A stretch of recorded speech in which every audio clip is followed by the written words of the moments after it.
Legend of Total War here, and today we're doing a rating your Doomstack video covering a Frostworm Doomstack, playing as the Ursan Revivalists going up against Etain.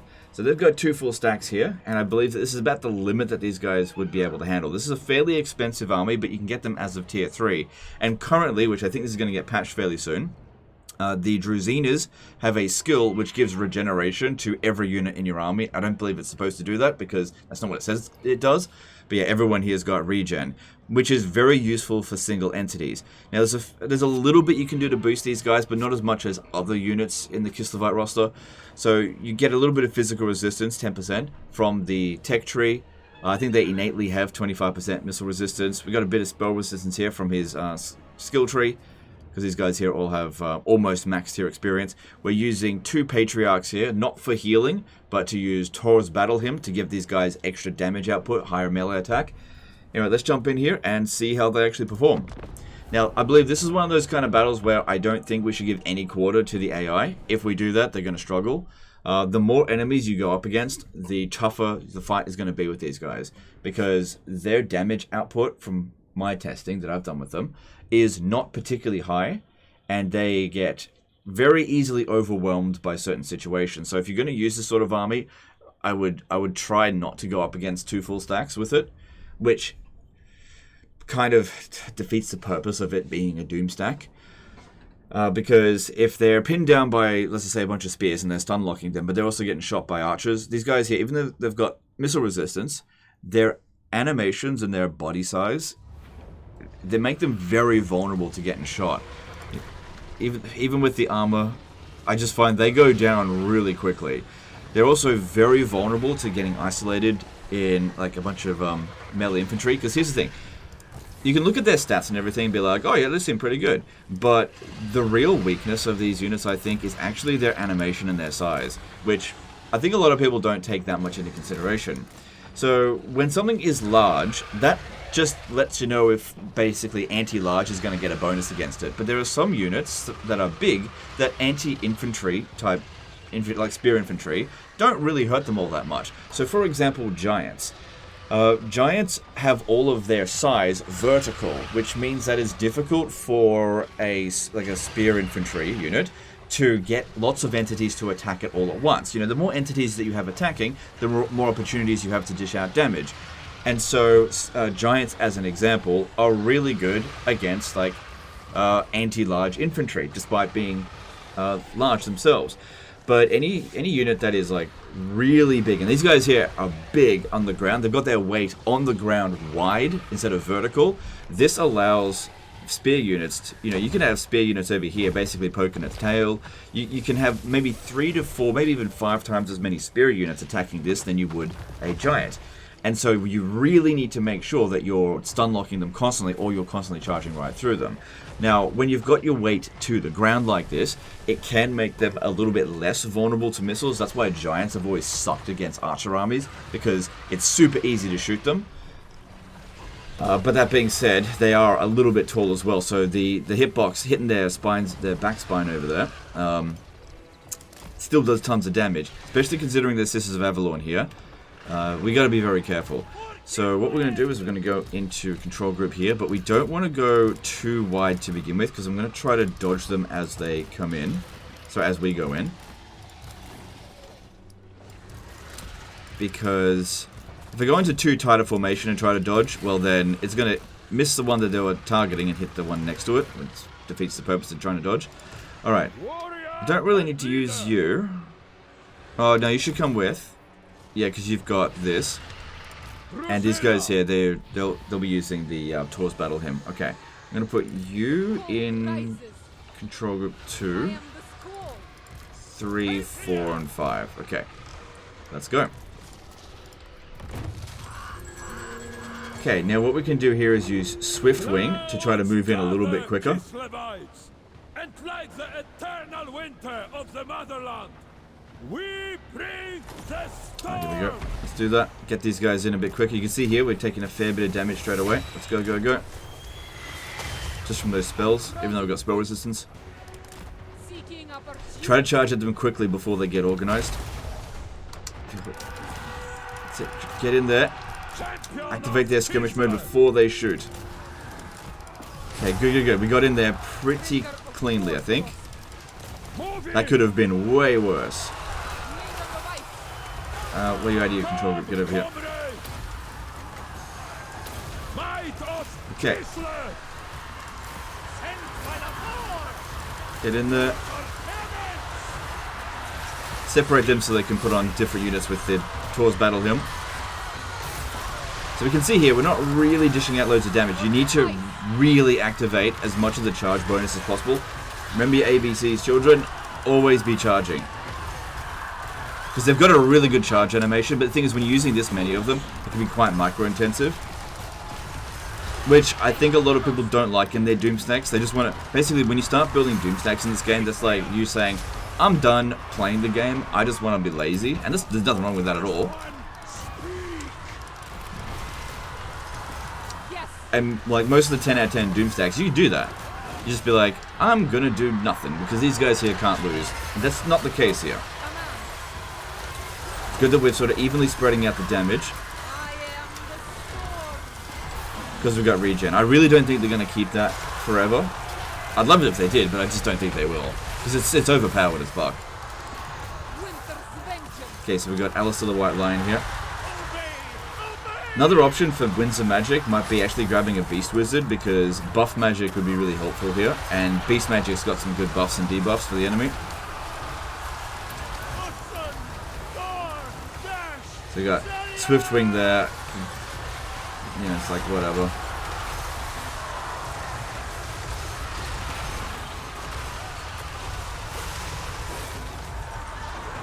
So we can see here that the animations look cool, but it looks like we're doing a tons of damage, but they're not killing them super quick, considering how much we've buffed them. You know, there's other monster type stacks that would have destroyed this by now.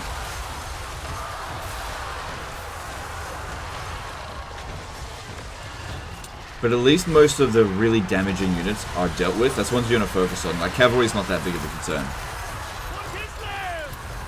I think it was a good call bringing in the Patriarchs with Tor's Battle Hymn, because these guys really need to kill quickly. You don't want the battle to go on forever.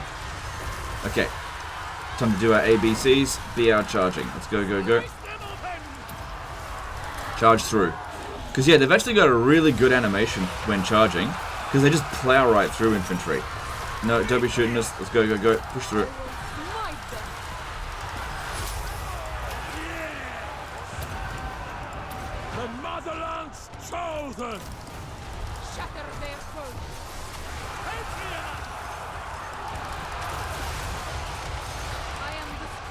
Okay, at least the trees are going to block some of the shots there.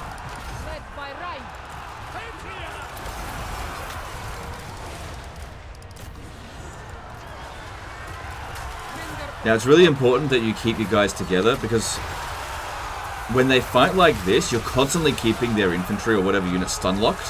Whereas if you have them isolated, if you're spread out across the map, they'll get isolated. It's just really easy to kill them because of their size. Also, by constantly charging around, you're cycling around the ones that are taking damage. They're fighting different units constantly, so the most damaging units are not killing any of your creatures. Instead, they're just damaging all of yours, but not killing any of them. Which is important, because you want to keep it alive. But another thing with this kind of army is that it is very easy to replace the Frost Wyrms, because they're only one turn to recruit them, which is unusual for a monster type unit. Most monster units can be recruited, they'll take like 2 or 3 turns to recruit. I'm looking at you, Lizardman.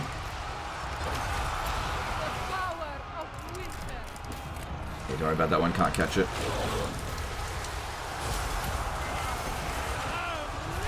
Which means that with Kislev, you can globally recruit these guys pretty damn early on in your campaigns. So this is a Doomstack you can build pretty damn early, if you really want to, if you've got the budget for it. And I think that that's really what lets it down. It's upkeep cost is kind of high. Defender of Kislev.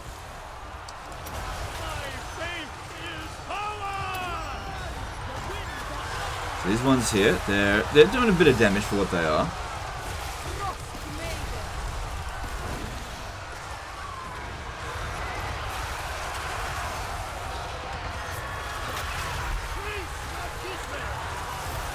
Okay, I think we've killed enough of the enemy army now that things are starting to calm down and we're okay.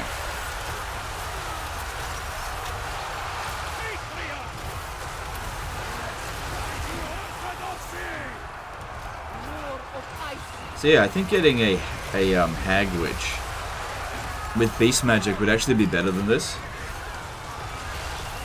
Because yeah, getting some more physical resistance, debuffing them with Curse of Anra here, that'd all be really handy.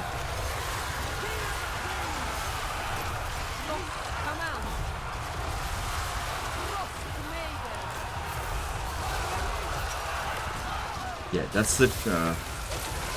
yeah, the one where they're like snaking through the ground, that's a really good charge animation. Very good against infantry. Okay, this one here is just about reaches regen cap. Maybe get it out of that, just go.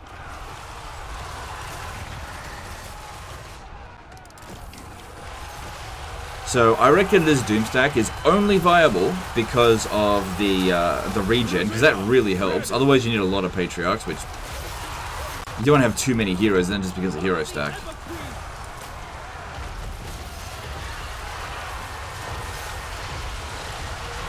And then of course, you're not boosting their melee attack anymore, you're just trying to keep them alive.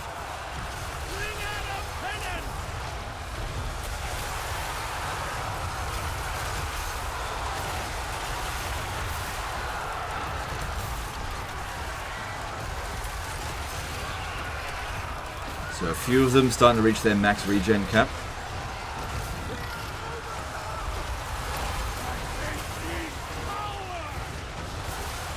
Ready for battle.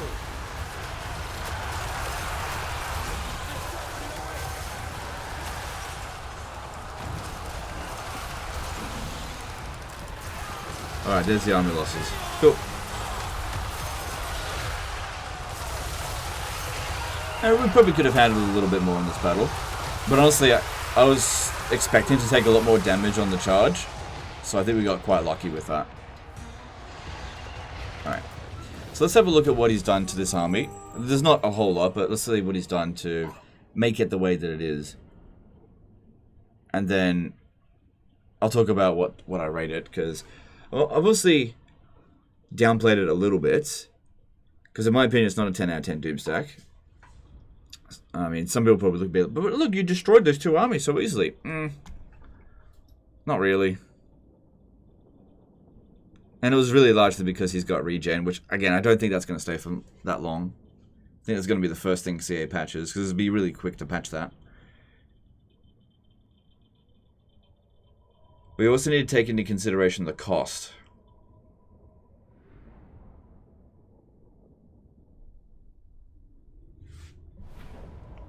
Okay, so looking at the damage of each one, you know, not too bad. You know, 15,000 on some of these, that's not too bad, for sure. Alright, so let's have a look at it. Misguided. And I think part of the problem here as well is that I've seen so many Doomstacks now, so many amazing Doomstacks, that when I get a Doomstack that comes across here, and it's like, it's alright, you know, it's okay. This is not 10 out of 10. I remember all those other ones where I was like, holy crap, this is unkillable. And this is just not one of those Doomstacks. Anyway, so if we have a look here, we're at 525 upkeep, but that's not the base upkeep. He's obviously got a lot of armies, so if I just go to a province, we can find out what the base upkeep is. If we look at this building here, so yeah, it's a tier 3 unit. So the base upkeep is 362. So that makes it more expensive than any of the infantry units, which is understandable.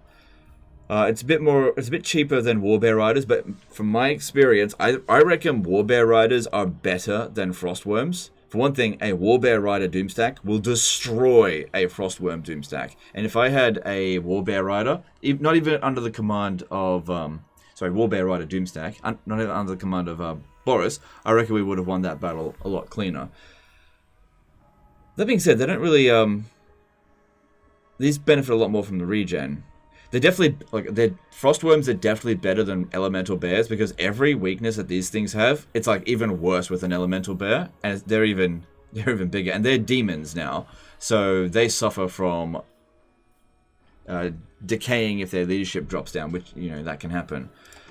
Okay, so if we have a look at the Druzina, you've got speaks to the forest. So this ability here, passive ability regeneration for embedded Hagwitch heroes, Lord's Army, that actually applies to the entire army, which is awesome, but there's no way they're going to keep this in the game because it's so overpowered at the moment. That's why I'm like, I see that this is good right now, but 2 or 3 days from now, I kind of don't see this existing anymore. I'd be very surprised. I mean, just think about when Greasus had 400 speed. How quickly did CA patch that crap? And that's basic. This is on a higher tier of urgency than that. Like, it's fun for sure for us, but this is pretty damn powerful. Then if we have a look at the Frost Maiden, I personally think that you should have gone with a Beast Hagwitch. But this one here has got extra melee attack plus 5% for the hero's army. I don't think that modifier plus 5% is worth much. Because it's plus 5% of their base melee attack, which is, what, 40? Hang on, I gotta have a look. Let's see, they've already got some additions there. Maybe it's 50. Let's just say their base melee attack is 50. So it's 5% of that, which is 2.5, right? It's not a huge amount. Not really worth keeping her in there to boost them by that much. And if you go to Disciplined Hagwitch, then that already adds 2 extra melee attack anyway, and then you'll have a better Law of Magic that suits this army much better. And you've also got speed boosting spells within the Law of Beasts as well. It's kind of weird me actually saying you should get the Law of Beasts, but Law of Beasts is not too bad these days. Maybe it never was. I don't know. I've warmed up to it a lot. Anyway, so in terms of rating this Doomstack, it's not bad. I just think when I see these big-ass dragons, I think, oh yeah, this is going to be an awesome Doomstack. 9 or 10 out of 10 for sure. And I just don't think it's quite there. I think this is along the lines of a 7 to 8 out of 10. Similar to tier with the Cathay Phoenixes, the Moonbirds. Like, not bad by any means, but not super strong. You know, I've just seen so much better, and I think it's largely due to the units that get to 10 out of 10 Doomstacks, the things that you can just apply so many buffs, and they're small enough that they just can't really get hit, that they are able to end up taking on 4 full stacks and walking out of the battle without even a scratch. And I guess there are very few Doomstacks out there that are comprised of units that are this large that can walk out of a battle and not be damaged, unless they're able to really shrug off the damage. You just can't really do that much with these guys here. So yeah, I'd say 7 or 8 out of 10 with these. The problem is, I think when you recruit them at tier 3, you're not really able to afford them at that stage to make a Doomstack, and then by the time you sort of move beyond tier 3, you've kind of got better options. Because the thing is with Kislev as well, is that you've got a few units in your roster that are heavily boosted, and then there's a lot of units that they're just sort of like got these small boosts. So if I just briefly go through it, right? Like tier 3, you got Frostworm, but you've also got at tier 3 Light War Sleds, and Light War Sleds are cheaper, and you can make them pretty much free. There's loads of things that you can do to boost them. These ones here can walk out of a lot of battles without even a scratch. So I would way more gravitate towards building this, and also it's a much higher priority of a construction because you've got global recruit capacity there plus extra income. Where this does have access to furs, you are not going to struggle for furs at that point in the campaign, and you're probably going to end up not selling all your furs anyway. So it's up to you if you want to prioritize that building, but I usually go for this one first. So that's another thing to keep in mind, is that you're competing with other units at the same tier, and I just think that it's good. It's just that you've got better in there, that's for sure. Anyway, that's the end of this one here, guys. Let me know in the comments below what you think of the Frostworm Doomstack. I think it's good, probably fun to use. You really need to keep an eye on them though, because they can die very quickly. I'd give it, 7.5 out of 10. Decent Doomstack. Won't win every single situation that you're thrown up against. Anyway, that's the end of this one. Appreciate you guys, and we'll see you next time. Later, guys.